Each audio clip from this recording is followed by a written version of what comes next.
আকাশে অগাধ নিরাপত্তায় এক বীরের আত্মত্যাগের গল্প। ফ্লাইট লেফটেন্যান্ট তৌকির ইসলাম সাগর। সকালের সূর্য তার প্রথম সোনালী আলোর ছোঁয়া ছড়িয়ে দিয়েছিল উত্তরার আকাশে। মাইলের পর মাইল পথ জুড়ে মানুষ ভিড়ে মিশে গিয়েছিল, যেন সময় নিজেই সেখানে স্থির হয়ে গেছে। স্কুলের সামনে দীর্ঘ লাইন, অভিভাবকদের মুখে লুকিয়েছিল গভীর ভরসা আর আশাবাদ। গেটের বাইরে এক মায়েরা ছোট্ট কেকের বাক্স হাতে নিয়ে অপেক্ষায় দাঁড়িয়েছিলেন। আজ তার মেয়ের জন্মদিন। সে জানে না আকাশে এক ফ্লাইট লেফটেন্যান্ট কিভাবে তার মেয়ের হাসি রক্ষা করতে নিজের জীবনের প্রান্তরে যুদ্ধে নামছেন। ৮,০০০ ফুটের উপরে F-7 BGI একটি প্রশিক্ষণ বিমান, যা বাংলাদেশ বিমান বাহিনীর কাছে শুধু একটি অস্ত্র নয়, বরং দেশের প্রতিরক্ষার ভবিষ্যতের প্রতীক। ৭৬তম ব্যাচের তরুণ পাইলট তৌকির ইসলাম সাগর আজ তার প্রথম একক মিশনে আকাশে। সে ছিল এক প্রশিক্ষক নয়, সে ছিল এক আত্মবিশ্বাসী সৈনিক, যার হাতে ছিল শুধু স্টিক নয়, দেশের সুরক্ষার দায়িত্ব। তবে সেই মিশন ছিল মাত্র ১৩ মিনিটের।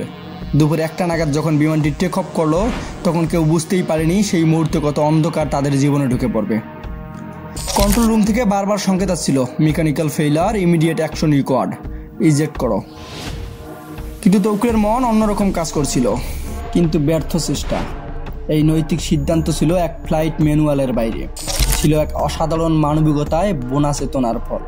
যেখানে এক কাহিনী হুমায়ুন আহমেদের উপন্যাস থেকে, যেখানে শান্ত ও নম্র মায়ের মুখের মতো এক পুত্র তার দায়িত্বের প্রতি সুনিষ্ঠ, নিঃশব্দ, শ্রেষ্ঠত্বে অন্ধকারে আলোর খোঁজে। বিমানটি আছড়ে পড়লো উত্তরা সেক্টর ১১ মাইলস্টোন স্কুলে। সেই সময় স্কুলে মায়েরা ও বাবারা নতুন দিনের ব্যস্ততায় ব্যস্ত, আর শিশুদের হাতে ছিল পানির বোতল, খাতাপত্র ও রং পেন্সিল। মুহূর্তের মধ্যেই সেই হাসি খুশি ছবি বদলে গেল আগুন, ধোঁয়া আর আতঙ্ক এবং আর্তনাদের ছবিতে। স্কুলের দরজার সামনে ছড়িয়ে পড়ে এক ছোট্ট ব্যাগ। পড়ে গেছে বইয়ের পাতা, আঁকা সূর্যের কিরণ। মাটিতে পড়ে রয়েছে মায়ের মোবাইল ফোন, বাবার মোটর সাইকেলের চাবি আর শিশুর প্রিয় চকলেট। ধ্বংসস্তূপ থেকে বেরোলো শামস, মাহিন, মুনতাহা ও রাহানের নামগুলো, যারা আর কখনো ফিরে আসেনি। তাদের ছবি আজ বার্নি ইউনিটের ICUর তালিকা, পুলিশের রিপোর্টে দেখা যায়। তৌকিরের মৃত্যুর মধ্য দিয়ে আমরা বেঁচে গেলাম, কিন্তু সেই বেঁচে থাকা কি একটা সস্তা সাফল্য? একজন মানুষ নিজের জীবন দিয়েই আমাদের মুখে হাসি রেখে গেলেন, যেন জীবনের সেরা অধ্যায়ের এক মহাকাব্য। তৌকিরের মা আজ শুধু কাঁদেন আর বলেন, আমার বুক খালি হয়ে গেছে। এই বাক্যই সময়কে থামিয়ে দেয়, হৃদয়কে ঝঙ্কিত করে। তিনি একজন সাধারণ মা, যিনি ছেলেকে নিয়ে স্বপ্ন দেখতেন, যিনি সন্ধ্যায় তার জন্য শাকভাজি রান্না করতেন, সকালে রুটিতে মাখতেন ঘি। আর আজ সেই মায়ের কোলে শুধু এক ভাজা পতাকা। তৌকির কোনো জেনারেল ছিলেন না, না সুপারস্টার। তিনি ছিলেন সাধারণ এক তরুণ, যিনি রাতেই বাবাকে ফোন করতেন, সকালে মায়ের খোঁজ নিতেন, যার ইমান ছিল দেশের প্রতি নিবেদিত ভালোবাসায়। এই দুর্ঘটনার পর বিমান বাহিনীর প্রধান নিজেই এসে উপস্থিত হয়েছিলেন। প্রেস ব্রিফিংয়ে তার কণ্ঠ ভারী ছিল। তৌকিরের আত্মত্যাগকে বলা হলো অন্য সাহসিকতার পরিচয়। কিন্তু রাজনীতির গহীনে নীরবতা এখনো অচল।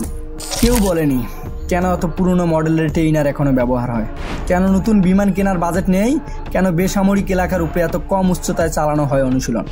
এসব নীরবতা এখন একটি বিষাক্ত গুলি, যা শুধু তৌকিরের পরিবারকেই নয়, পুরো জাতির আত্মাকে আহত করে। সেনাবাহিনীর এক অবসরপ্রাপ্ত কর্মকর্তা বললেন, এই দুর্ঘটনা কেবল প্রযুক্তিগত নয়, এটি একটি সাংগঠনিক ব্যর্থতা। কিন্তু কেউ দায় স্বীকার করে না। একমাত্র একজন মা কাঁদতে কাঁদতে বলেন, তুমি বলেছিলে আম্মু, যদি একদিন আমি ফিরে না আসি, তুমি কাঁদো না। সন্ধ্যায় ঢাকার আকাশ যেন কাঁসার থালার মতো রক্তিম হয়ে ওঠে। মানুষ ঘরে ফিরছে, নিউজের হেডলাইন বদলাচ্ছে। কিন্তু কিছু মৃত্যু থাকে যা কখনো হেডলাইনে আসবে না।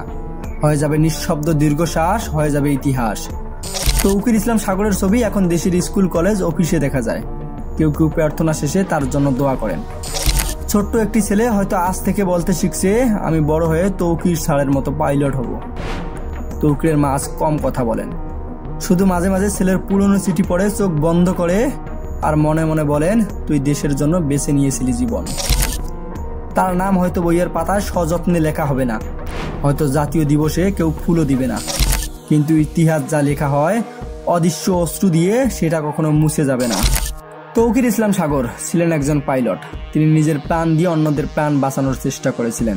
তিনি ফিরে আসেননি, কিন্তু আমরা তার থেকে শিখেছি ভালোবাসা ও আত্মত্যাগের মানে। রাতে আঁধারে শিশুরা ঘুমিয়ে পড়ে, কিন্তু এক মায়ের চোখে ঘুম নেই। তার মেয়ে আজ জন্মদিনে কেক খেতে পারেনি। আকাশে ঘুরে বেড়ায় পুড়ে যাওয়া বিমানের স্মৃতি, আর মাটির গভীরে শুয়ে আছে এক পাইলট। সালাম তোমায় তৌকির, তোমার সাহস আজ এক জাতির বিবেক, তোমার মৃত্যু আজ এক প্রজন্মের জীবন্ত প্রতিজ্ঞা। আমরা হব তোমার মতো দেশপ্রেমিক।